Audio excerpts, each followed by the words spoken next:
Halo, selamat sore. Sebelumnya kami dari kelompok 9 STID akan menjelaskan mengenai chapter 9 tentang Managing Investment in Information System and Technology. Kelompok ini beranggotakan Harif Mitsal, saya sendiri Hashda Alida, dan Muhammad Armando Nuriski. Bisa di next. Nah, untuk topik yang akan dibahas yaitu mengenai manajemen dan pengambilan keputusan dalam investasi TI yang lingkup dengan lingkup penilaian dari manfaat investasi SITI dan proses realisasinya dari manfaat yang diharapkan menentukan prioritas dengan mempertimbangkan beberapa sumber daya dan logika faktor prioritas serta menilai resiko investasi berdasarkan karakteristik aplikasi dan pendekatan pengelolaannya. Jadi next. Oke, di sini untuk kebijakan mengenai prioritas dalam berinvestasi. Jadi di sini tentunya dalam suatu organisasi banyak aplikasi yang muncul sebagai bisnis baru atau inisiatif bisnis yang aspek keuangannya biasanya hanya bisa ditebak dan teknologi ini hanya menjadi komponen dari suatu program perubahan yang besar sehingga tidak ada jawaban yang simpel mengenai basis atau pedoman penilaian investasi SITI jika dibandingkan dengan investasi lainnya. Maka dari itu perlu adanya peraturan umum mengenai evaluasi kebutuhan akan aplikasi dan teknologi pendukung. Nah, setelah menentukan kebutuhan aplikasi tersebut, ditentukan juga prioritas karena tidak semua kebutuhan tersebut dapat dipenuhi. Nah, penentuan prioritas ini juga membutuhkan pendekatan yang konsisten karena bila tidak akan berdampak pada banyak aplikasi yang beneficial yang memiliki kontribusi minim sehingga biaya return-nya akan menurun dari yang seharusnya. Oke, bisa di next. Ya, di sini dalam menentukan, dalam mengevaluasi investasi SITI itu tentunya sulit karena biasanya praktik akuntansinya itu masih konservatif, di mana sulit untuk mengevaluasi sistem yang memiliki jangka waktu yang lama. Nah, maka dari itu banyak para ahli dalam bukunya menilai secara detail manfaat dan informasi sistem yang bertumbuh serta bagaimana kuantifikasi dalam menentukan menjustifikasi investasi. Nah, di sini terdapat 3 tipe aplikasi yaitu yang pertama substitutif di mana teknologi ini akan menggantikan manusia dengan ekonomi sebagai faktor pendorong untuk meningkatkan efisiensi. Jadi di sini fokusnya pada efisiensi. Kemudian selanjutnya yang komplementari di mana bertujuan untuk meningkatkan produktivitas organisasi dan keefektifan karyawan dengan pembaruan langkah kerja. Di sini fokusnya kepada keefektifan. Kemudian yang terakhir aplikasi yang inovatif di mana di sini bertujuan untuk mencapai posisi untuk berkompetisi dengan menggantikan praktik trading serta membuka pasar baru. Oke, jadi next. Nah, selain menentukan tipe aplikasi, di sini kita juga akan mendefinisikan teknik untuk mengevaluasi manfaat dari investasi SITI. Yang pertama dari traditional cost benefit, di mana di sini melakukan peningkatan efisiensi dalam proses organisasi dengan hasil otomasi. Contohnya itu otomasi dalam pengiriman pesan ke customer, kemudian untuk value linking, di mana di sini fokus pada estimasi peningkatan dari performa bisnis. Kemudian yang ketiga ada value acceleration, di mana di sini kita mempertimbangkan waktu, manfaat, dan biaya di departemen selain pengembangan sistem. Hal ini tuh sebagai bukti bahwa banyak manfaat ini bisa muncul di bagian lain bisnis. Kemudian yang keempat ada value restructuring, di mana kita mempertimbangkan produktivitas dari hasil perubahan proses dan organisasi serta perubahan pada peran kinerja. Kemudian yang terakhir ada evaluasi inovasi di mana kita mengestimasi nilai bisnis dari bisnis atau praktik bisnis baru dari SITI. Oke, bisa di next. Nah, di sini selanjutnya kita akan menentukan strategi dalam investasi aplikasi sistem. Di sini terdapat kuadran yang menjelaskan mengenai uh, kunci yang harus dipertimbangkan dalam evaluasi aplikasi pada setiap sistem. Nah, di sini terdapat lambang euro yang menggambarkan area di mana manfaat bisa dijustifikasi secara finansial. Yang pertama, kita masuk ke support application, di mana di sini apabila aplikasi tersebut bersaing dengan sumber daya lain, maka aplikasi pendukung ini harus bisa memberikan return ekonomi yang baik dengan mempertimbangkan manfaat sebelum alokasi biaya. Kemudian yang key operational di sini departemen bisnis ini harus menjadi penengah atau penentu final karena apabila sistem gagal, bisnis mereka bisa kekurangan investasi SITI. Kemudian yang selanjutnya itu strategic application di mana di sini menggunakan pendekatan central planning yaitu peluang dan ancaman SITI itu dipertimbangkan bersamaan dengan isu bisnis dan strategi.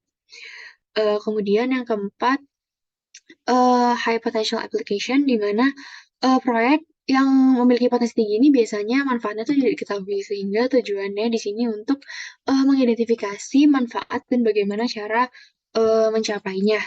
Nah, di sini investasi dengan potensi yang tinggi ini seharusnya memiliki basis yang sama dengan research and development lainnya. Oke, bisa di next.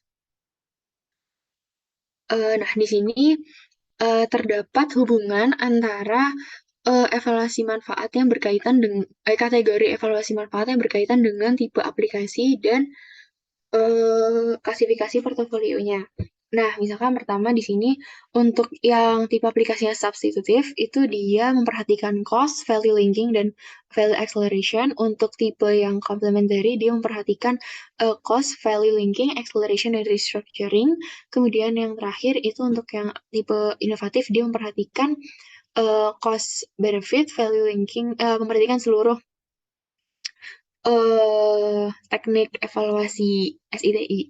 Nah, kemudian yang untuk ranah yang support application, dia masuknya di tipe aplikasi yang substitutif. Untuk yang key operational, dia uh, ranahnya itu di substitutif dan complementary. Untuk yang strategic application, dia ranahnya di complementary dan inovatif. Dan untuk yang ranah high potential, dia masuk ke tipe yang inovatif. Mungkin sekian dari saya, mungkin bisa dilanjut. Ya, lalu yang selanjutnya adalah setting priorities for application. Jadi penyebab signifikan kegagalan sebuah organisasi untuk melakukan implementasi SITI dengan sukses adalah dengan tidak adanya mekanisme untuk menentukan prioritas. Dalam menentukan prioritas sendiri terdapat faktor yang perlu dimasukkan dalam penilaiannya, yaitu yang pertama adalah apa yang paling penting untuk dilakukan berdasarkan manfaat yang telah diidentifikasi.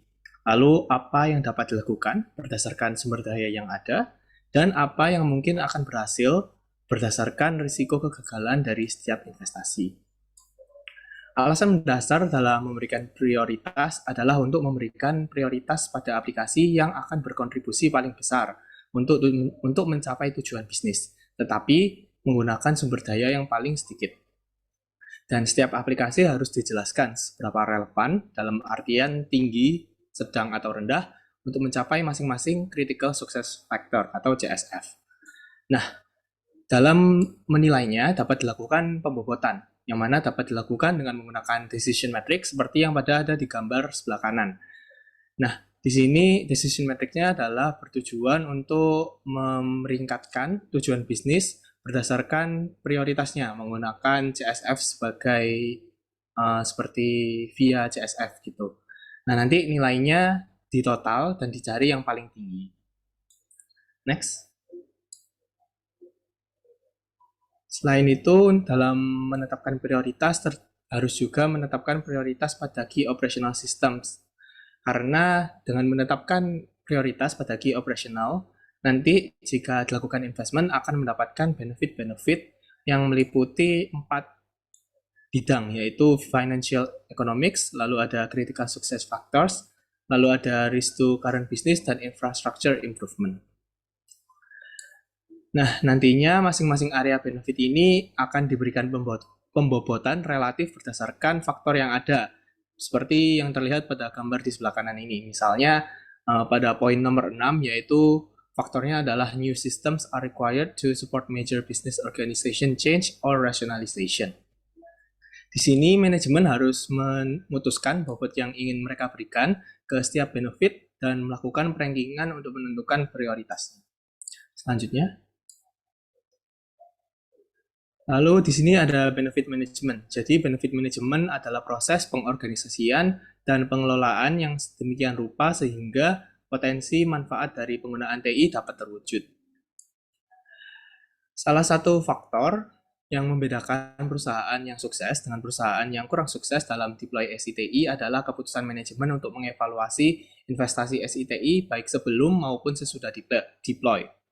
Nah, beberapa bentuk evaluasi pasca implementasi harus dilakukan untuk mengidentifikasi apakah implementasi dilakukan dengan sebaik mungkin dan apakah manfaat yang dicapai tercapai dengan baik atau tidak.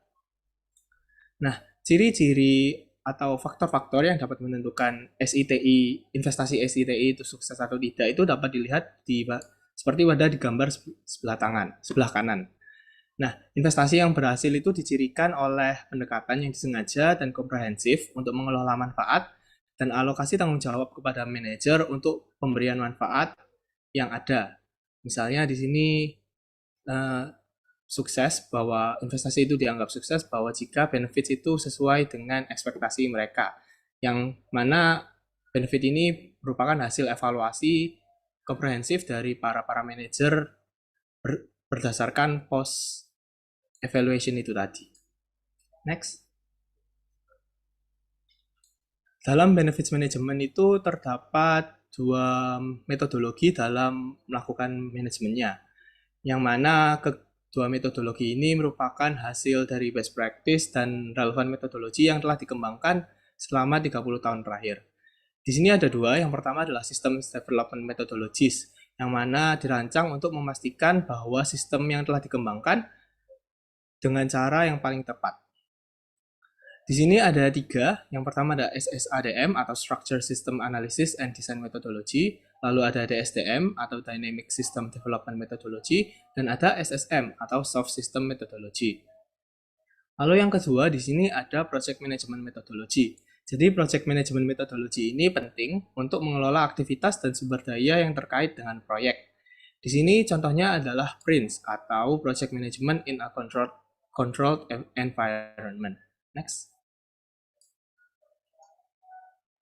Lalu dalam benefit management ada tiga hal yang harus dijawab. Yang pertama adalah the benefit drivers, yaitu mengapa dilakukan investasi, lalu type of benefit, apa jenis manfaat yang diharapkan, dan the organizational context, atau bagaimana kegiatan organisasi akan mempengaruhi investasi.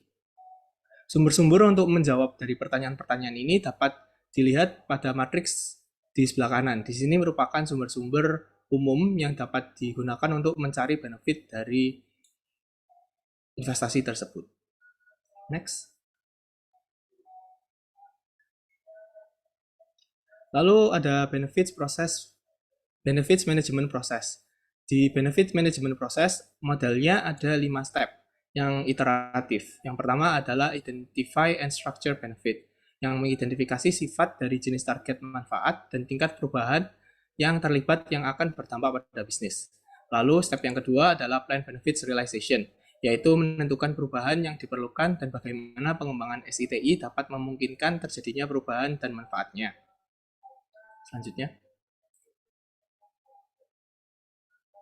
Lalu yang ketiga adalah executing the benefits plan, yaitu menjalankan rencana dan memutuskan tindakan yang tepat berdasarkan permasalahan yang ada.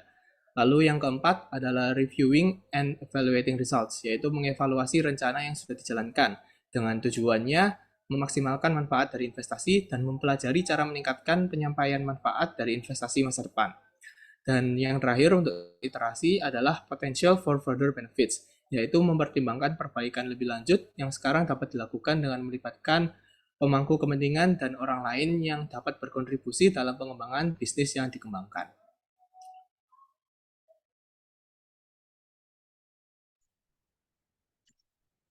Oke, selanjutnya masuk ke assessing and managing investment risk.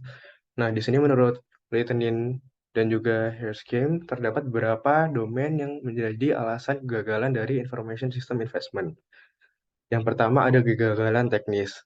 Nah, di sini sudah jelas bahwa domain yang ada dalam kegagalan teknis itu domain IT, di mana yang bertanggung jawab untuk technical quality dari sistem dan juga teknologi yang digunakan. Nah, terus ada juga kegagalan data, Nah, kegagalan data ini merupakan tanggung jawab bersama antara profesional SI atau TI dan juga pengguna yang memasukkan data di dalam software yang digunakan. Nah, di sini biasanya data quality control itu gagal melakukan kontrol pada user domain sehingga mengalami kegagalan data. Nah, selanjutnya ada kegagalan pengguna. Kegagalan pengguna ini biasanya terjadi karena adanya kekeliruan atau kesalahan dari pengguna akan sistem yang diberikan. Jadi sebenarnya kegagalan ini tuh sebisa mungkin dari awal dikasih tahu ke pengguna untuk menggunakan sistem dengan tepat. Selanjutnya ada kegagalan organisasi. Nah, mungkin di sistem itu memuaskan dalam memenuhi kebutuhan fungsional tertentu. Akan tetapi dia gagal karena tidak memenuhi kebutuhan organisasi secara keseluruhan. Nah, dan hal ini tuh bisa terjadi karena manajemen senior tidak menyelaraskan sistem dengan kebutuhan organisasi. Nah, yang terakhir ada kegagalan lingkungan bisnis. Nah, sistem yang ada tuh tidak sesuai dengan kebutuhan bisnis eksternal maupun internal. Hal tersebut bisa terjadi karena organisasi mengubah praktik bisnisnya sehingga tidak mendukung strategi bisnis secara keseluruhan.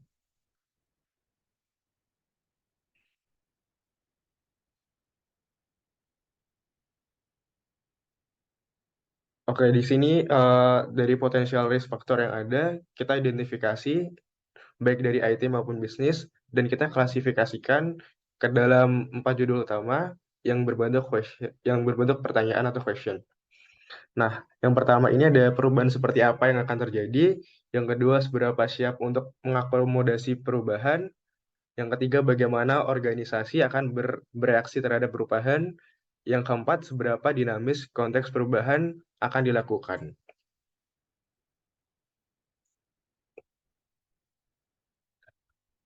Nah, di sini akan dibuat tabel berbentuk IT Enable Change Risk Factor Analysis. Nah, jadi di sini ada beberapa kategori, di mana setiap kategorinya ada beberapa faktor. Dengan jumlah faktor itu ada 25, yang yang bertujuan untuk memberikan dasar dalam menilai kemungkinan keberhasilan yang untuk selanjutnya diidentifikasi pada area tertentu untuk dikelola lebih lanjut. Nah, di sini eh, ada range dari 1 sampai 5, dan jika rata-rata pada setiap kategori adalah 4 atau lebih, itu ada alasan untuk mempertimbangkan bahwasanya investasinya kemungkinan besar akan berhasil. Oke, dari tabel-tabel tadi, dari faktor-faktor yang sudah dianalisis, dibagi ke dalam eh, 3 tipe investment. Di sini ada strategic investment. Pada strategic investment ini cenderung mendapatkan skor tinggi di kategori A dan D. Nah, dan juga diimbangi dengan skor rendah di kategori B dan C agar tindakan dapat diidentifikasi per faktor risiko tinggi. Selanjutnya ada key operational investment. Sama dengan proyek strategis, di sini tuh yang di-highlight bahwa adanya skor tinggi di kategori A. Terus selanjutnya ada support investment, di mana skor tinggi dalam kategori A, C, atau D itu menunjukkan bahwa proyek tidak mendukung dan kontribusi yang diharapkan harus dipertimbangkan kembali. Nah, masuk ke kesimpulan, jadi tujuan utama dari semua investasi SI atau T ini adalah untuk memberikan perbaikan dalam aspek kegiatan organisasi. Investasi SI atau TI sendiri secara inheren berisiko, baik yang gagal memberikan manfaat yang diinginkan, dan beberapa karena manfaatnya tidak pernah dapat dicapai, dan yang lain karena risikonya tidak diidentifikasi dan pengembangannya tidak dikelola secara memadai. Oleh karena itu, diperlukan adanya post-implementation review sebagai sarana di mana organisasi dapat belajar dari pengalaman, baik dan buruk, dan menjadi lebih sukses dengan investment SI atau TI mereka ke depannya. Oke, sekian dari kami. Kurang lebihnya mohon maaf. Terima kasih. Wassalamualaikum warahmatullahi wabarakatuh.